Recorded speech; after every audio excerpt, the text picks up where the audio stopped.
Ah,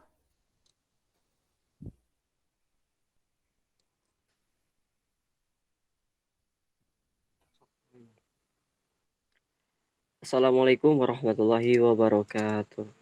Waalaikumsalam warahmatullahi Salam wabarakatuh. sejahtera kepada semuanya ya. Puji dan syukur, mari kita panjatkan kehadirat Ilahi Robi yang mana telah bisa berkumpul untuk di acara Meet hari ini. Tak lupa juga sholawat serta salam mari kita curah limpahkan kepada junjungan kita Nabi Muhammad Sallallahu Alaihi Wasallam. Kepada Bapak Yoga Handoko selaku dosen Sistem dan Teknologi Informasi yang saya hormati, dan kepada teman-teman saya yang saya cintai.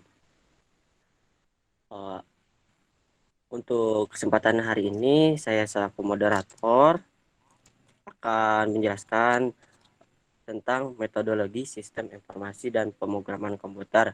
Sebelum masuk ke pembahasannya juga, saya akan memperkenalkan dulu. Saya selaku moderator Dani Jen Hidayat, dan ada juga di samping saya ada saudari Tesiti Lutfiah, ada saudari Tesiti Holila, ada Bang Arvin, ada Bang Heri, dan ada Bang Gopur. Nah, sebelum lanjut ke pembahasannya, biar abdol gitu, biar lancar pembahasannya, kita bacakan basmalah dulu. Bismillah. Bismillah. Nah, gitu. Bismillahirrahmanirrahim. Oke, untuk mempersingkat waktu, saya akan membacakan dulu apa pengertian metodologi pengembangan sistem. Metodologi pengembangan sistem adalah suatu proses pengembangan sistem yang formal dan presisi yang mendefinisikan serangkaian aktivitas, metode, dan best practice dan tool yang terautomasi bagi para pengembang dan manajer proyek dalam rangka mengembangkan dan merawat sebagai keseluruhan sistem informasi atau software. Tak lupa juga ada tim pengembangnya. Tentunya harus didukung oleh personal-personal yang kompeten di bidangnya. Suatu tim biasanya terdiri dari manajer analisis sistem, ketua analisis sistem, analis sistem senior, analis sistem junior, pemrograman aplikasi senior, dan pemrograman aplikasi junior.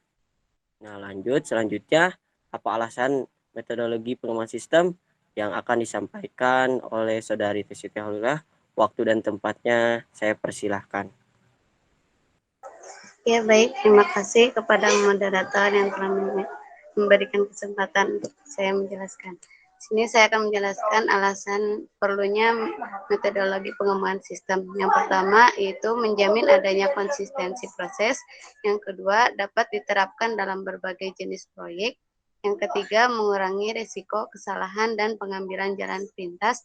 Yang keempat, menuntut adanya dokumentasi yang konsisten yang bermanfaat bagi personal baru dalam tim proyek.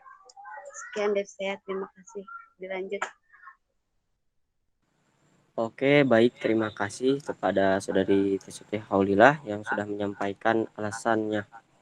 Nah, lanjut kita ke macam-macam metodologi pengembangan sistem yang akan disampaikan sama Bang Arvin. Waktu dan tempatnya saya persilahkan.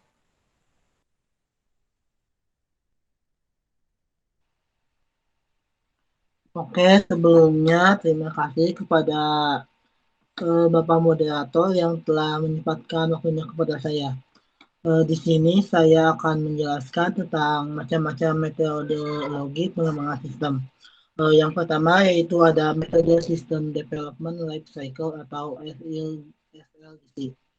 Metode ini adalah metode pengembangan sistem informasi yang pertama kali. Makanya disebut dengan metode tradisional. Metode ini adalah tahap-tahapan pekerjaan yang dilakukan oleh analis sistem dan programmer dalam membangun sistem informasi. Tahap-tahap SLDC yaitu yang pertama melakukan survei dan menilai kelayakan proyek pengembangan sistem informasi, mempelajari dan mengenali sistem informasi yang sedang berjalan, menentukan permintaan pemakai sistem informasi, memilih solusi atau pemecahan masalah yang paling baik, menentukan perangkat keras dan perangkat lunak komputer. Kelebihan dan kekurangan dari metode ini yaitu yang pertama, mudah diaplikasikan, yang kedua memberikan template tentang metode analis, desain, pengkodean, pengujian, dan pemeliharaan. Kekurangannya yaitu yang sekali proyek real mengikuti aliran sekuensial yang dianjurkan model, karena model ini bisa melakukan iterasi tidak langsung. Pelanggan sulit untuk menyatakan kebutuhan secara eksplisit sehingga sulit untuk mengakomodasi ketidakpastian pada saat awal proyek. Pelanggan harus bersikap sabar karena harus menunggu sampai akhir proyek dilalui. Sebuah kesalahan jika tidak diketahui dari awal akan menjadi masalah besar karena harus mengulang dari awal. Pengembang sering melakukan penundaan yang tidak perlu karena anggota tim proyek harus menunggu tim lain untuk melengkapi tugas karena memiliki ketergantungan. Hal ini menyebabkan penggunaan waktu yang tidak efisien. Dan yang kedua yaitu ada model waterfall. Sering juga disebut dengan model sekuensial linear. Metode pengembangan sistem yang paling tua dan paling sederhana, cocok untuk pengembangan perangkat lunak dengan spesifikasi yang tidak berubah. Model ini menyediakan pendekatan alur hidup perangkat lunak secara sekuensial atau metode dimulai dari analisa, desain, pengkodean, pengujian, dan tahap pendukung. Tahap-tahap metode waterfall. Yang pertama, analis kebutuhan perangkat lunak. Kedua, desain. Ketiga, pembuatan kode program. Yang keempat, pengujian. Yang kelima, pendukung atau pemeliharaan. Kelebihan dan kekurangan metode waterfall. Kelebihan yaitu kualitas sistem yang dihasilkan akan baik. Ini dikarenakan oleh pelaksanaannya secara bertahap, secara tidak terfokus pada tahap tertentu. Dokumen pengembangan sistem sangat terorganisir, karena setiap fase harus terselesaikan dengan lengkap sebelum melangkah ke fase berikutnya. Jadi, setiap fase atau tahapan akan mempunyai dokumen tertentu. Kekurangannya yaitu diperlukan manajemen yang baik karena proses pengembangan tidak dapat dilakukan secara berulang sebelum terjadinya suatu produk. Kesalahan kecil akan menjadi masalah besar jika tidak diketahui sejak awal pengembangan. Pelanggan sulit menyatakan kebutuhan secara eksplisit sehingga tidak dapat mengakomodasi ketidakpastian pada saat awal pengembangan.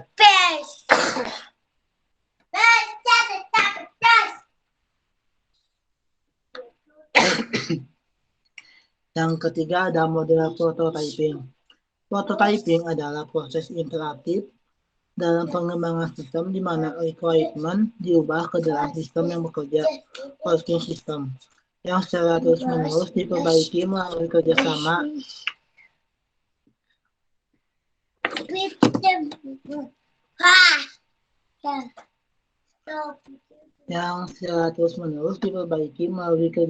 antara user dan analis. Prototype juga bisa dibangun melalui beberapa tool pengembangan untuk menyederhanakan proses. Tahapan-tahapan model prototyping ada pengumpulan kebutuhan, membangun prototyping, menggunakan sistem, pengkodean sistem, menguji sistem, evaluasi sistem, dan yang terakhir evaluasi prototyping. Kelebihan dan kekurangan dari metode prototyping yaitu pertama, prototype melibatkan user dalam analisa dan desain, punya kemampuan menangkap requirement secara konkret, digunakan untuk memperluas SDLC.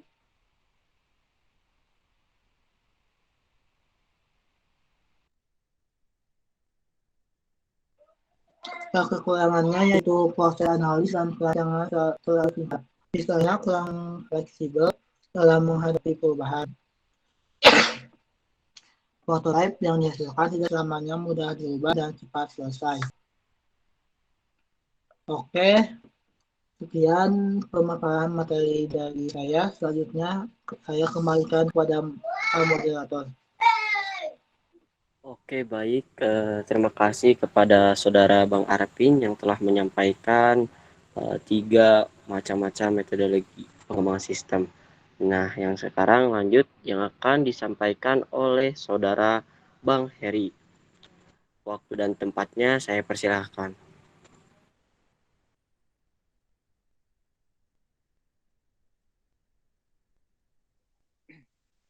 Oke, Assalamualaikum warahmatullahi wabarakatuh. Terima kasih kepada moderator yang telah memberikan saya kesempatan untuk memaparkan materi. Pada kesempatan kali ini saya akan memaparkan materi metodologi yang keempat dalam pengembangan sistem informasi, yaitu adalah model RAD atau Rapid Application Development. RAD adalah penggabungan beberapa metode atau teknik terstruktur. RAD menggunakan metode prototyping dan teknik terstruktur lainnya untuk menentukan kebutuhan user dan perancangan sistem informasi. Selain itu, RAD menekankan siklus perkembangan dalam waktu yang singkat, 60-90 hari, dengan pendekatan konstruksi berbasis komponen. Di dalam RAD ini juga terdapat beberapa tahapan-tahapan. Yang pertama adalah business modeling, yang kedua testing and turnover, yang ketiga application generation, yang keempat proses modeling, dan yang kelima adalah data modeling. Selain itu ada pula kelebihan dan kekurangan dari model RAD ini. Yang pertama ada kelebihan. Kelebihan RAD ini mengikuti tahapan pengembangan sistem seperti umumnya, tetapi mempunyai kemampuan untuk menggunakan kembali komponen yang ada atau reusable object. Yang kedua, setiap fungsi dapat dimodulkan dalam waktu tertentu dan dapat dibicarakan oleh tim RAD yang terpisah dan kemudian diintegrasikan sehingga waktunya lebih efisien. Dan selanjutnya ada kekurangan. Nah, kekurangannya yaitu yang pertama, tidak cocok untuk proyek skala besar. Yang kedua, proyek bisa gagal karena waktu yang disepakati tidak dipenuhi. Yang ketiga, sistem yang tidak bisa dimodularisasi tidak cocok untuk model ini. Nah, yang terakhir, resiko teknis yang tinggi juga kurang cocok untuk model ini. Oke, selanjutnya ke model yang kelima, yaitu model spiral. Model spiral pada awalnya diusulkan oleh Bohm. Adalah model proses perangkat lunak evolusioner yang merangkai sifat iteratif dari prototipe dengan cara kontrol dan aspek sistematis model sekuensial linear. Model iteratif ditandai dengan tingkah laku yang memungkinkan pengembang mengembangkan versi perangkat lunak yang lebih lengkap secara bertahap. Nah, sama dengan model-model metodologi yang lain, model spiral ini juga memiliki tahapan. Yang pertama, komunikasi pelanggan, perencanaan, analisis risiko, perekayasaan, konstruksi dan peluncuran, dan yang terakhir adalah evaluasi pelanggan. Selain itu, ada pula kelebihan dan kekurangannya. Yang pertama ada kelebihannya. Kelebihan yang pertama dapat disesuaikan agar perangkat lunak bisa dipakai selama hidup perangkat lunak komputer. Yang kedua, lebih cocok untuk pengembangan sistem dan perangkat lunak skala besar. Jadi, kalau bisa dibilang ini adalah kebalikannya dari model yang sebelumnya, yaitu model RAD yang tidak bisa dipakai di skala besar. Oke, lanjut ke kelebihan yang ketiga, ada pengembang dan pemakai dapat lebih mudah memahami dan bereaksi terhadap risiko setiap tingkat evolusi karena perangkat lunak terus bekerja selama proses. Yang keempat, menggunakan prototipe sebagai mekanisme pengurangan risiko dan pada setiap keadaan di dalam evolusi produk. Yang keenam, tetap mengikuti langkah-langkah dalam siklus kehidupan klasik dan memasukkannya ke dalam kerangka kerja iteratif. Dan yang terakhir, membutuhkan pertimbangan langsung terhadap risiko teknis sehingga mengurangi risiko sebelum menjadi permasalahan yang serius. Nah, ada kelebihan tentunya juga ada kekurangan. Kekurangannya yaitu yang pertama, sulit untuk meyakinkan pelanggan bahwa pendekatan evolusioner ini bisa dikontrol. Nah, yang kedua, memerlukan penaksiran risiko yang masuk akal dan akan menjadi masalah yang serius jika risiko mayor tidak ditemukan dan diatur. Yang ketiga, butuh waktu lama untuk menerapkan paradigma ini menuju kepastian yang absolut. Yang selanjutnya ada Object-Oriented Technology. Object-Oriented Technology ini merupakan cara pengembangan perangkat lunak berdasarkan abstraksi objek-objek yang ada di dunia nyata. Dasar pembuatannya adalah objek, yang merupakan kombinasi antara struktur data dan perilaku dalam satu entitas. Filosofi object-oriented sangat luar biasa sepanjang siklus pengembangan perangkat lunak, seperti perencanaan, analisis, perancangan, dan implementasi, sehingga dapat diterapkan pada perancangan sistem secara umum, menyangkut perangkat lunak, perangkat keras, dan sistem secara keseluruhan. Ada pula tahapan-tahapan pada object-oriented technology ini. Ada beberapa metode yang digunakan dalam pengembangan sistem. Salah satu yang terkenal adalah OMT, Object Modeling Technique. Aktivitas-aktivitas yang dilakukan dalam OMT ini adalah yang pertama, ada model objek, model dinamis, dan juga model fungsional.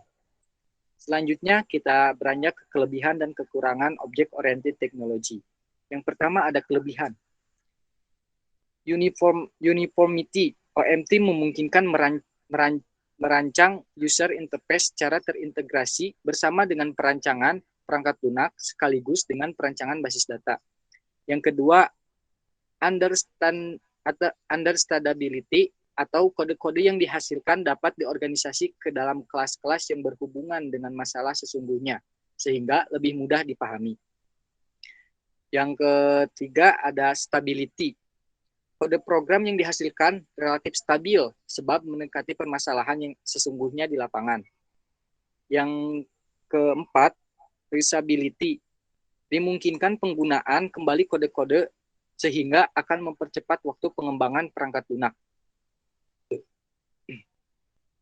Oke, selanjutnya kita beranjak ke kelemahan.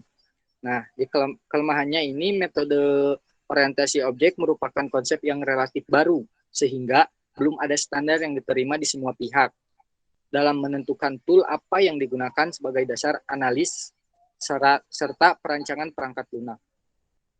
Selanjutnya, metode yang terakhir adalah metode end user development.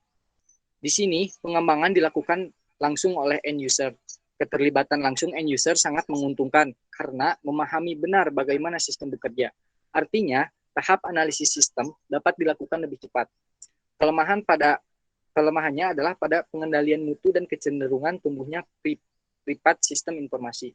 Integrasi dengan sistem yang lain menjadi sulit.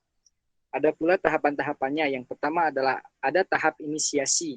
Yang kedua, ada tahap ketularan. Yang ketiga, tahap kendali. Dan yang keempat, ada tahap matang. Lanjut ke kelebihan dan kekurangan. Yang pertama, kelebihan dapat menghindari permasalahan kemacetan di Departemen Sistem Informasi. Yang kedua, kebutuhan pemakai sistem dapat lebih terpenuhi karena dapat dikembangkan sendiri oleh pemakai. Yang ketiga, menambah atau meningkatkan partisipasi aktif pemakai dalam proses pengembangan sistemnya, sehingga akan ada kepuasan sendiri dari pemakai sistem. Dan yang terakhir, dapat menambah kualitas pemahaman pemakai terhadap aplikasi yang dikembangkan serta teknologi yang digunakan dalam sistem. Selanjutnya ada kekurangan. Karena pemakai sistem ini harus mengembangkan aplikasinya sendiri, maka dalam hal ini pemakai sekaligus pengembang sistem dituntut untuk memiliki pemahaman mengenai teknologi informasi atau komputer literasi, serta pemahaman tentang pengembangan sistem informasi. Yang kedua, end-user computing memiliki resiko dapat mengganggu bahkan merusak sistem informasi di luar yang dikembangkan oleh pemakai sistem. Dan yang ketiga, end-user computing pasti akan berhadapan dengan masalah kemampuan teknis pemakai sekaligus pengembang sistem. Mungkin hanya itu yang dapat saya sampaikan. Selebihnya saya kembalikan kepada moderator. Oke, baik. Terima kasih kepada Saudara Bang Heri ya, yang telah menyampaikan macam metodologi pengembangan sistem. Nah, lanjut yang sekarang ke pembahasan pemrograman yang akan disampaikan oleh Saudari Teh Siti Haulilah. Waktu dan tempatnya saya persilakan. Baik, terima kasih. Pemrograman adalah babak menulis, menguji, dan memperbaiki dan memelihara kode yang membangun sebuah program komputer. Kode ini ditulis dalam berbagai bahasa pemrograman.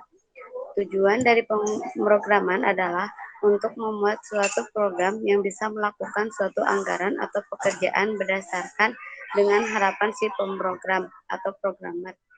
Untuk bisa melakukan pemrograman, diperlukan keterampilan dalam algoritma logika, bahasa pemrograman, dan di banyak kasus pengetahuan lain seperti matematika.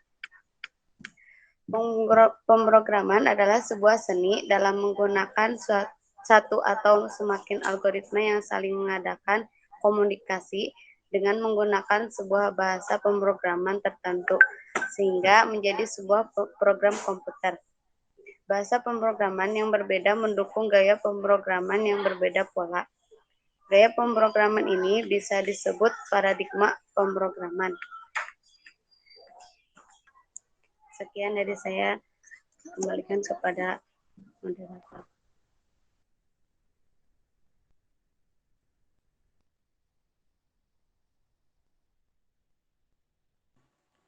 Oke, baik.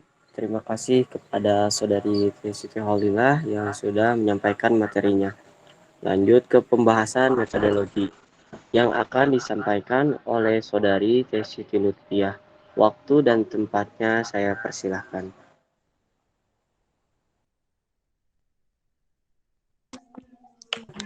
Terima kasih kepada moderator yang telah memberikan waktunya kepada saya untuk menjelaskan metodologi.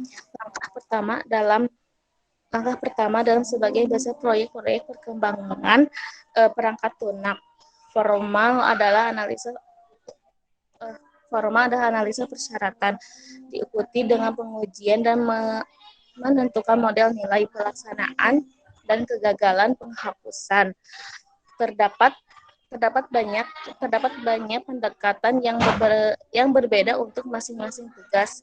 Salah satu pendekatan yang populer untuk analisis kepentingan adalah kasus lunas analisis. Teknik model populer meliputi 1. Object Oriented Analysis dan Decision, disingkat OOAD. Analisis dan decision. Pengertian dari OAD, analisis decision berorientasi objek adalah cara baru memikirkan suatu masalah dengan menggunakan model yang dibuat menurut konsep sekitar dunia nyata. Dasar pembuatan adalah objek yang merupakan kombinasi antara struktur data dan perilaku dalam satu entitas. Pengertian berorientasi objek berarti bahwa kita mengorganisasi perangkat lunak sebagai kumpulan dari objek tertentu yang memiliki struktur data dan perilakunya. Konsep OAD mencakup analisis dan desain sebuah sistem dengan pendekatan objek, yaitu analisis berorientasi objek OAD dan desain berorientasi objek OAD. OOA adalah metode analisis yang memeriksa requirement syarat atau keperluan yang harus dipenuhi sebuah sistem dari sudut pandang kelas-kelas dan objek-objek yang ditemui dalam ruang lingkup perusahaan, sedangkan OOD adalah metode untuk mengarahkan arsitektur software yang didasarkan pada manipulasi objek-objek sistem atau subsistem. OOA mempelajari permasalahan dengan mengsimplifikasinya atau mengobservasi permasalahan tersebut dengan menggunakan metode berorientasi objek. Biasanya analisa sistem dimulai dengan adanya dokumen permintaan yang diperoleh dari semua pihak yang berkepentingan, misal klien, developer, pakar, dan lain-lain. Dokumen permintaan memiliki dua fungsi, yaitu mempromosikan kebutuhan klien dan membuat suatu daftar tugas. Analisis berorientasi objek OOA melihat pada domain masalah dengan tujuan untuk memproduksi sebuah model konseptual informasi yang ada di daerah yang sedang dianalisis. Model analisis tidak mempertimbangkan kendala-kendala pelaksanaan apapun yang mungkin ada seperti konkurensi, distribusi, ketekunan, atau bagaimana sistem harus dibangun. Kendala pelaksanaan ditangani selama decision berorientasi objek. Sumber-sumber untuk analisis dapat persyaratan tertulis pernyataan, dokumen visi yang formal, wawancara dengan stakeholder atau pihak yang berkepentingan lainnya. Sebuah sistem dapat dibagi menjadi beberapa domain yang mewakili bisnis yang berbeda, teknologi atau bidang yang diminati masing-masing dianalisis secara terpisah. Hasil analisis berorientasi objek adalah deskripsi dari apa sistem secara fungsional diperlukan untuk melakukan dalam bentuk sebuah model konseptual. Itu biasanya akan disajikan sebagai seperangkat menggunakan kasus, satu atau lebih UML, diagram kelas, dan sejumlah diagram integrasi. Tujuan dari analisis berorientasi objek adalah untuk mengembangkan model yang mengembangkan perangkat lunak komputer karena bekerja untuk memenuhi seperangkat persyaratan yang ditentukan pelanggan UML. Adalah sebuah bahasa yang berdasarkan grafik atau gambar untuk memvisualisasi, mensimplifikasikan, membangun, dan dokumentasi dari sebuah sistem pengembangan software berbasis OO.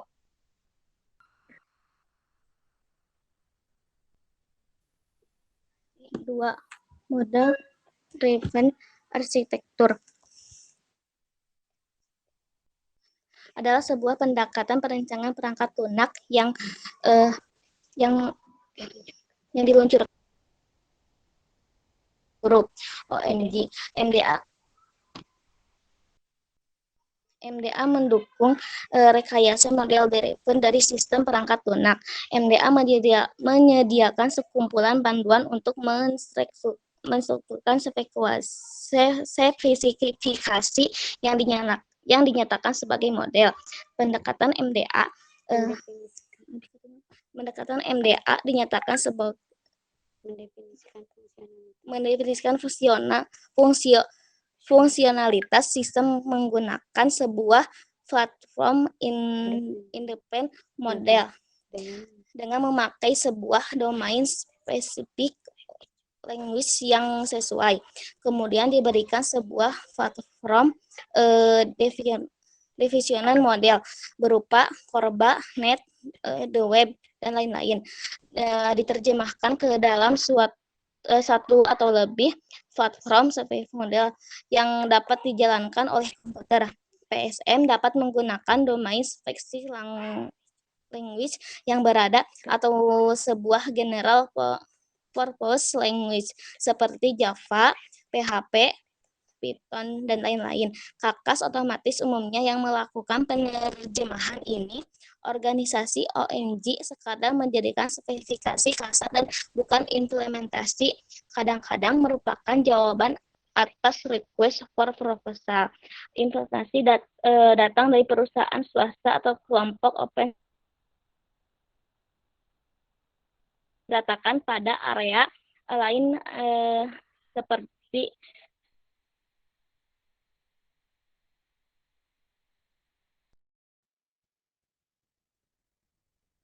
otomatis atau manual.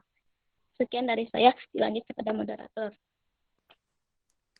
Oke, baik. Terima kasih kepada Saudari Tesuti Lutfiah yang sudah menyampaikan materinya. Oke, baik. Lanjut aja ya ke pembahasan selanjutnya yang akan disampaikan oleh Saudara Bang Gopur. Waktu dan tempatnya saya persilahkan. Baik, terima kasih kepada Bapak Moderator yang telah memberikan saya waktu. Di sini saya akan menjelaskan tentang Unified Modeling Liga dan Entity Relationship Diagram. Yang pertama, Unified Modeling Liga merupakan salah satu bentuk liga atau bahasa.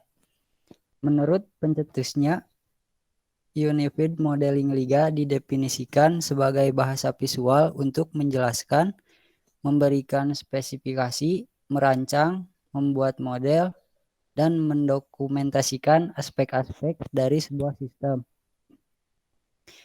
Definisi ini merupakan definisi yang sederhana. Pada kenyataannya, pendapat orang-orang tentang Unified Modeling Liga berbeda satu sama lain. Hal ini dikarenakan oleh sejarahnya sendiri dan oleh perbedaan persepsi tentang apa yang membuat sebuah proses rancang bangun perangkat lunak efektif. Pada tahap analis meliputi usaha untuk mengetahui apa kemampuan sebuah sistem yang diinginkan pengguna dan pelanggan dari sebuah perangkat lunak. Berikut beberapa teknik yang dapat membantu dalam tahapan analis. 1. Use case diagram adalah gambaran umum sistem dari sudut pandang pengguna sistem. Tujuannya untuk menggambarkan apa yang sistem dapat lakukan. 2. Kelas diagram merupakan salah satu diagram struktur statis yang menggambarkan struktur dan hubungan antar kelas. Kelas diagram digunakan untuk mensimulasikan objek-objek dalam dunia nyata ke dalam sistem yang akan dibangun. 3. Sequence diagram.